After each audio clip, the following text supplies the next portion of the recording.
नमस्कार बंधुरा आमी श्रावणी आमी चले एसेছি आरो एकटी रेसिपि निये। चलो रेसिपिटी ताहले एकबार देखे नी। आजकेर रेसिपि आलू दिये एঁচোড়ের तरकारी। रेसिपिटी बानानोर जोन्नो एঁচোড় ओ आलू एकटू बड़ बड़ टुकरो करे केटे निয়েছি। रान्नार शुरूते आमी ग्यासे एकटा ननस्टिक पैने सर्षेर तेल गरम करते दिয়েছি। तेल भालो करे गरम करे निये तेलेर मध्य केटे रखा आलू दिए आमी एकटू समय आलूगुलोके भेजे नेब। आलू एकटू भाजा हये गेले आलूगुलोके आमी एकटा बोलेर मध्य तुले रेखे देब। आलू भेजे तुले राखार पर आमार मने हच्छिलो पैने एकटू बेशी तेल दिए देওয়া হয়েছে, एजন্য आमी पैन थेके बड़ चामचेर 2 चामच तेल आलादा करे तुले रेखेছি। এইবার ওই তেলের মধ্যে জিরে ফোড়ন দিলাম, একটা দারচিনি ও ছোট এলাচ ফোড়ন দিলাম, শুকনো লঙ্কা ফোড়নও দিলাম। এবার ফোড়নটা একটু ভালো করে ভেজে নেব। ফোড়নটা ভেজে নেওয়ার পর তেলের মধ্যে একটা তেজপাতা ফোড়ন দিলাম। একটা বড় পেঁয়াজ আমি একটু কেটে রেখেছি। এবার আমি কেটে রাখা পেঁয়াজগুলো প্যানের মধ্যে দিয়ে একটু সময় ভেজে নেব।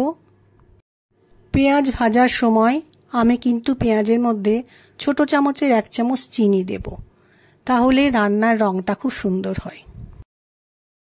পেঁয়াজ একটু সময় ভেজে নেওয়ার পর আদা ও রসুন আমি গ্রেট করে রেখেছি, সে গ্রেট করে রাখা আদা রসুন পেঁয়াজের মধ্যে দিয়ে একটু ভেজে নিতে হবে। আদা রসুন প্যানের মধ্যে দিয়ে একটু সময় রান্নাটা করতে হবে যতক্ষণ না আদা রসুনের কাঁচা গন্ধটা যায়।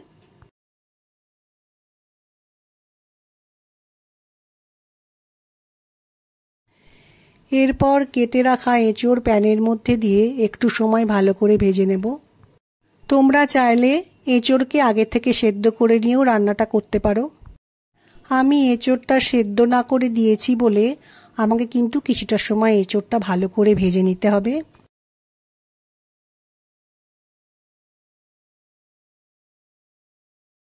কিছুটা সময় এঁচোড় ভালো করে ভেজে নেওয়ার পর এঁচোড়ের মধ্যে এক এক করে মশলা দেব। প্রথমে দিলাম নুন, এবার দিলাম হলুদ গুঁড়ো,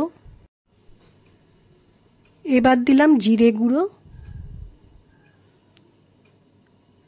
বড় চামচের 1 চামচ ধনে গুঁড়ো দিলাম, ঝালের জন্য লঙ্কা গুঁড়ো দিলাম,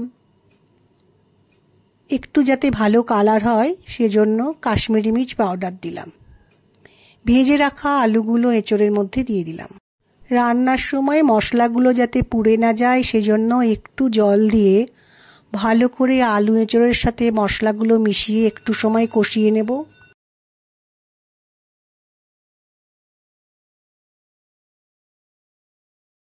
গ্যাসের ফ্লেমকে লো করে রেখে কিছুটা সময় মশলাগুলোর সাথে আলু এঁচোড় ভালো করে কষিয়ে নিয়েছি। খুব সুন্দর একটা কালার এসছে। এই সময় আমি একটু গরম জল করে রেখেছিলাম, সেটা আলু এঁচোড়ের মধ্যে দিলাম। এবার খুব ভালো করে মিশিয়ে নেব।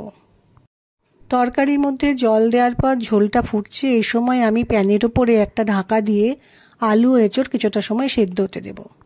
গ্যাসের ফ্লেমকে লো করে রেখে মিনিট 10 পর আমি ঢাকাটা সরিয়ে নিয়েছি। আলু এঁচোড়টা সেদ্ধ হয়ে গেছে।